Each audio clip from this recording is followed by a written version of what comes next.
So, what I'd like to do right now, at the risk of being canceled before I even start, right, is discuss with men and women, quite frankly. I'd love for you to hear this conversation. Toxic masculinity. When's the last time we've had men talk about toxic masculinity, aside to say that it's not existent, or the thing that's called toxic is just being masculine, right? Here is the way I see it. Part of the ability to have this conversation requires a little bit of understanding of what sort of philosophy I've created from the circumstances I've seen. So here's a short description of that philosophy, right? Integral person theory. We are composed of three basic levels of existence as a human being. Physiology. I exist in this human form. My physiology, my neurological system, my brain, not the thoughts, that's something different. The physiology, the neurons, the synapses, the drugs that my neurological system create as a response to where it is or believing that I'm in fear or pleasure or whatever it may be. Physiology. Cognitive, we got a thought process. I have a dialogue in my mind and there's a way that I think, and I have different networks in the synapses. You've got default mode network up to the left, which is your creative mind. You've got central executive network up to the right. You've got the salient network that determines which one you're going to. So we have these thought constructs. Then we have this thing called emotions, and every human being has it. And there's something happened in our society, and I don't know when it was because I wasn't there when the change happened. But as I read things about antiquity or old things, even as far back as Lincoln's words, there was an acceptance. When you listen, I would encourage anyone to listen to any biography on any of the great people in the history of this country before we had the ability to send text messages and instant communication. I recall Lincoln sent a letter to Grant when Grant was taking over City Point down in Hopewell. I remember it from Doris Kearns Goodwin's book, Lincoln, A Team of Rivals. And it was something like this, and this is not perfect. Dear General Grant, I write this letter not as your president, but as your friend. My son, Robert, now in his 22nd year, just recently graduated from West Point and wishes to see something of the war before its end. May I, with Mary and I covering his cost and not the American people, entrust him to your military family, such that no one of greater importance or experience is unable to take. Then he goes into just don't give him something that someone else deserves more, or that's going to get people hurt by putting someone in the position that doesn't know what they're doing. That's essentially what he says. But what was very interesting when you listen to this, when you watch read anything from when you read these people who had to throw a letter into a freaking envelope, into a leather satchel on a back of a horse, and you could not retract it, and they wouldn't get it for several weeks, and you wouldn't get a response until several weeks after that. You could almost see the humanity in the writing, taking account to actually place the reader in an emotional state that they are in a place that they could receive the words that are written. And it's a talent that we have lost.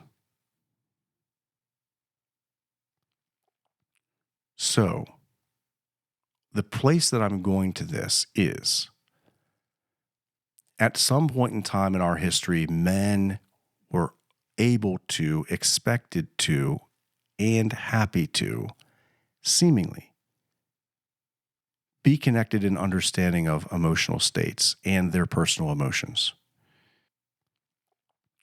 So, the place that I'm going to this is, at some point in time in our history, men were able to, expected to, and happy to, seemingly, be connected in understanding of emotional states and their personal emotions.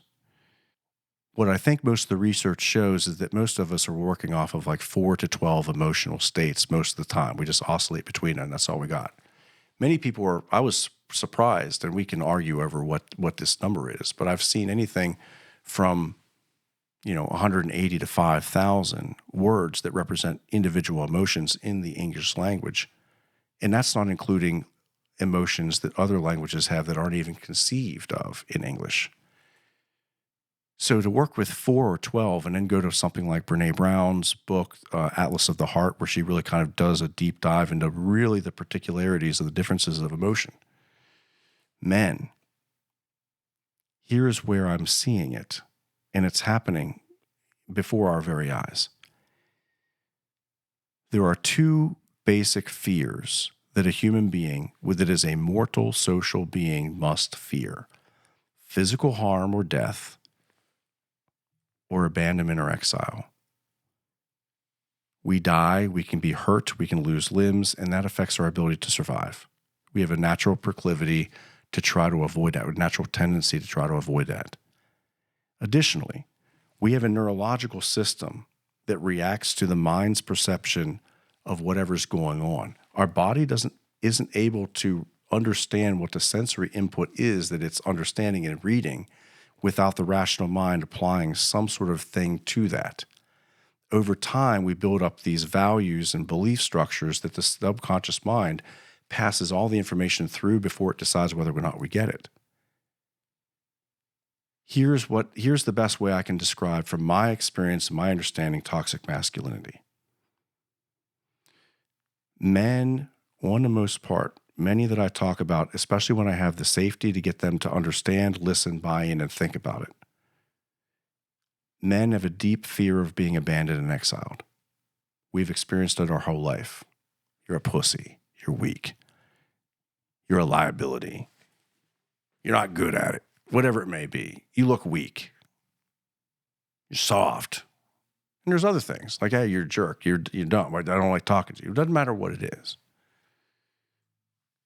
Men have been routinely abandoned, and not just by their male friends.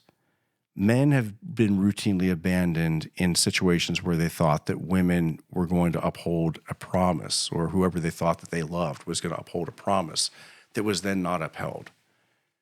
Oftentimes, and I would say almost every time, men have experienced that moment of vulnerability that you allowed to show, that chink in your armor, if you will, is almost always brought up from long ago, or however many times it may be, to suggest that that's why you weren't worthy to stay in the group or continue to be allowed as part of the group or not to be abandoned, right?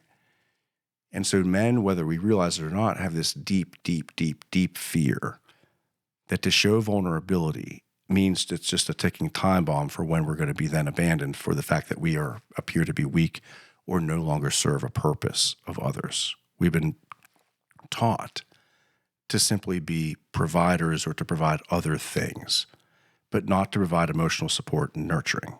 Those things we are cut off from, because to access the emotions is to show the feeling of vulnerability. If you feel it, you must show it.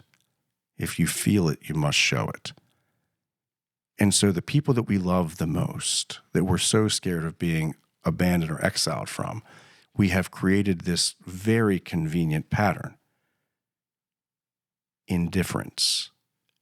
The feeling, the emotion of indifference, which if you look it up or read some other of the statements that people talk about, they really talk about indifference being the opposite of love. It's not hate, indifference. And men, whether we realize it or not, and I'll encourage every one of you that listens to it, or the women that you have listened to this that wants to take it to you and say, hey, is this, what do you think about this? And let's see if it's in a safe space. Spread it around, show it to them. Men go to indifference as the emotional feeling when we recognize that vulnerability is going to then put us we shy away from vulnerability and the vulnerable feelings, hurt, heartbreak. And we don't show that because we're worried that that's going to be the very vulnerability that's going to actually lead to the abandonment or exile that we're deeply, deeply, deeply in fear of. We are so in fear of it, in fact, that our vagus nerve reacts to it as if it was a grizzly bear. And we either go to fight or flight, and so the sympathetic goes up, and then the top of the parasympathetic shuts down. That's your social engagement network. Or if we go to fight, if fight or flight gets suppressed, then dorsal vagal shuts down. Guess what? Social engagement system shuts down. Now we're in a freeze state. Fight, flight, or freeze. And we're going there, and we have no clue ourselves that we're doing it. And it's the very thing, the very action of going to indifference that the women that we love, the people that we love, the people that that feel like we hurt them or that we must change. It's that very feeling of indifference that cuts off the connection between them and the people, us and the people that we love, and prevents the very thing that it is that you don't want to lose. And the problem is, the reason why the pattern keeps repeating is because the pattern of toxic masculinity keeps getting repeated, because there's still nowhere that men can be vulnerable. Nowhere. Not without a feeling that eventually this is going to blow up in our face. And I'd encourage everyone to think about that. I can't wait to hear what you have to say. And I'm planning on maybe having a guest in, and we'll start talking about some of these concepts. Thank you so much for your time, and I can't wait to interact with you more. In recovery from villainy, this is Charlie Inch at the Holistic Law Studios. Inch Law is my law office, and Trauma Underground is my trauma practice, a resilience focus of trauma. I can't wait to talk more about all these things. Keep going.